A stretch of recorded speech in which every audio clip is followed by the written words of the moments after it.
Janasena party ఆవిర్భావం 14/3/2014 సాయంకాలం 7 గంటలకి హైదరాబాద్లో ఆవిర్భవించింది ఆ పార్టీ. జనసేన పార్టీ 14 మార్చి 2014 సాయంకాలం 7 గంటలకి హైదరాబాద్లో ఆవిర్భవించింది. జనసేన పార్టీ యొక్క జన్మ నక్షత్రం తీసుకున్నట్టయితే జన్మ నక్షత్రం మఖా నక్షత్రం 2వ పాదం, రాశి సింహరాశి, జన్మలగ్నం కన్యా లగ్నం. ఇక్కడ కన్యా లగ్నానికి లగ్న దశమాధిపతి అయిన బుధుడు షష్ఠ స్థానంలో వ్యయాధిపతి రవితో కలిసిపోయినాడు. కాబట్టి ఈ యొక్క లగ్నానికి పూర్తిగా బలం తగ్గిపోయింది. మొత్తం అసలు ముహూర్తంలో ద్వాదశ భావాల్లో అతి ముఖ్యమైనది జన్మలగ్నం. ఆ లగ్నాధిపతి బుధుడే 6వ ఇంటి లోపల వ్యయాధిపతి రవితో హస్తంగతం అయిపోయాడు. కాబట్టి లగ్నానికి పూర్తిగా బలం తగ్గిపోయింది. దీనివల్ల ఎంత కష్టపడ్డప్పటికీ కూడా కష్టమైతే ఉంటుంది, కానీ ఫలితం చాలా తక్కువగా ఉంటుంది. ఈ పార్టీలో ఈ జనసేన పార్టీ ఆవిర్భావం అప్పుడు గ్రహాలు చూస్తే లగ్నం కన్యా లగ్నం, ద్వితీయంలో శని కుజ రాహులు, పంచమంలో శుక్రుడు, షష్ఠ స్థానంలో రవి బుధుడు, అష్టమంలో కేతువు, దశమంలో గురువు, వ్యయస్థానంలో చంద్రుడు ఉన్నాడు. ఇది ఆనాటి గ్రహస్థితి. ప్రస్తుతం ఈ జనసేన పార్టీకి 17/4/2018 నుండి 17/4/2038 దాకా 20 సంవత్సరాల ఈ శుక్ర మహాదశ జరుగుతోంది. శుక్రుడు కన్యాలగ్నానికి ద్వితీయ భాగ్యాధిపతిగా పంచమ స్థానంలో మిత్రక్షేత్రంలో ఉన్నాడు. కాబట్టి శుక్ర మహాదశ బాగా యోగం చేస్తుంది. ప్రస్తుతం 17/8/2022 నుండి 17/4/2024 దాకా శుక్ర మహాదశలో చంద్రుడి యొక్క అంతర్దశ జరుగుతుంది. చంద్రుడు కన్యాలగ్నానికి లాభస్థానానికి ఆధిపత్యం వహించినప్పటికీ కూడా ఇక్కడ చంద్రుడు వ్యయస్థానంలో పడిపోయాడు. ఈ వ్యయస్థానంలో ఈ చంద్రుడు పట్టడం ఒక దోషం. అట్లాగే మహర్దశాధిపతి అయిన శుక్రుడికి చంద్రుడు అష్టమ స్థానంలో ఉన్నాడు. చంద్రుడి నుంచి శుక్రుడు షష్ఠ స్థానంలో ఉన్నాడు. ఇక్కడ కూడా ఈ జనసేన పార్టీకి ప్రస్తుతము ఈ మహర్దశాధిపతి శుక్ర మహర్దశలో చంద్రుడు అంతర్దశ జరుగుతున్నప్పుడు శుక్రచంద్రుడు ఇద్దరికి కూడా షష్టాష్టకాలు ఏర్పడ్డాయి. అట్లాగే ప్రస్తుతం గోచారం లోపల ఈ పార్టీకి గోచారంలో ప్రధానంగా మనం 4 గ్రహాలు తీసుకుంటాము. గురువు, శని, రాహు, కేతువులు. గురువు భాగ్యస్థానంలో ఉన్నప్పటికీ కూడా అష్టమ స్థానంలో రాహు, అట్లాగే సప్తమ స్థానంలో శని ఉన్నాడు. కాబట్టి ఈ 2024లో జరిగే ఆంధ్రప్రదేశ్ అసెంబ్లీ ఎలక్షన్ లోపల 2019తో పోల్చుకుంటే మటుకు ఖచ్చితంగా ఈ జనసేన పార్టీకి సీట్లు బాగా పెరుగుతాయి. దాదాపుగా ఒక 20 సీట్ల దాకా కూడా ఈ పార్టీకి రావడానికి అవకాశాలు ఉన్నాయి. శ్రీ పవన్ కళ్యాణ్ గారి జాతకం. పవన్ కళ్యాణ్ గారు 2 సెప్టెంబర్ 1971 2/9/1971 ఉదయం 7 గంటలకి బాపట్లలో జన్మించారు. పవన్ కళ్యాణ్ గారి జన్మ నక్షత్రం ఉత్తరాషాఢ నక్షత్రం 2వ పాదం, రాశి మకర రాశి, జన్మలగ్నం కన్యా లగ్నం. పవన్ కళ్యాణ్ గారి జాతకంలో చూసినట్టయితే ఇక్కడ లగ్న దశమాధిపతి మరియు లగ్నాధిపతి అయిన బుధుడు ఆయనకి వ్యయస్థానం లోపల ద్వితీయ భాగ్యాధిపతి అయినటువంటి శుక్రుడితోనూ వ్యయాధిపతి రవితోనూ కలిసి ముగ్గురు ఒకటే ఇంట్లో ఉన్నారు సింహరాశిలో. ఇది చాలా మైనస్ పాయింట్.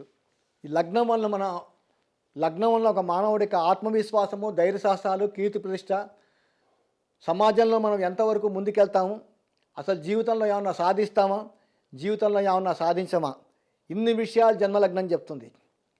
ఇక్కడ లగ్నాధిపతి అయినటువంటి ఈ బుధుడు వ్యయస్థానం లోపల ఈ రవితో హస్తంగతం చెందటం వలన చాలా తెలివైన వాడు పవన్ కళ్యాణ్.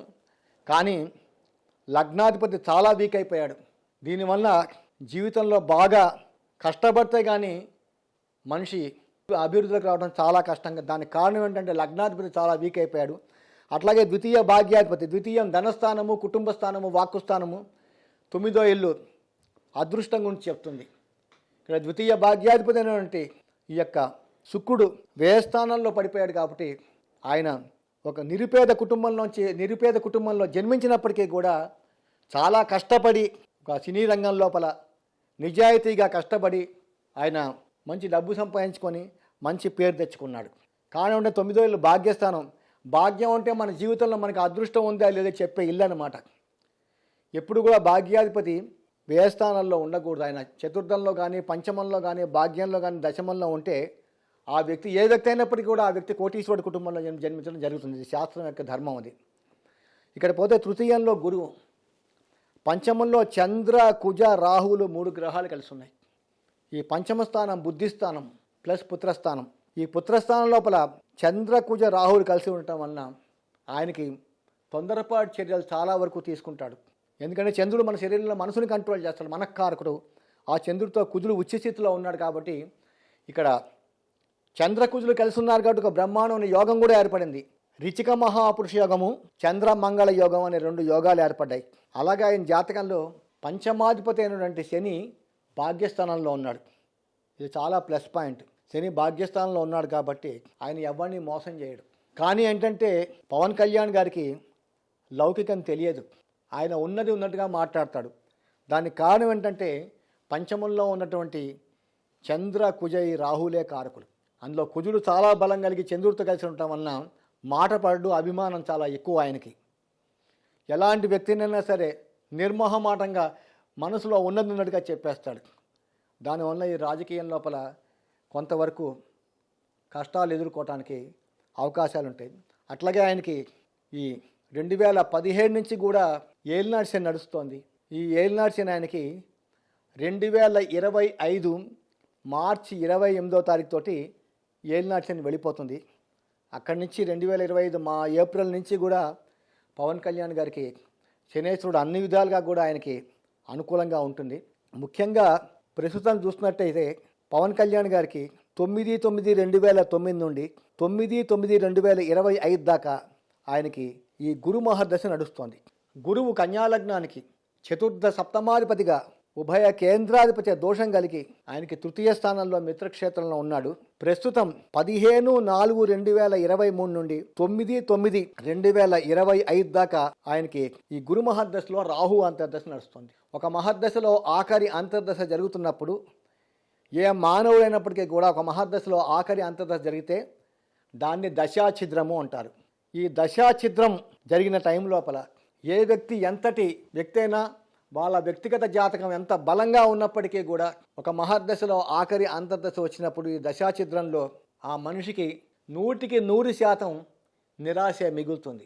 దశాఛిద్రంలో ఏ వ్యక్తికి కూడా ఆ దశ కానీ అంతర్దశ కానీ ఏమాత్రం యోగం చేయదు.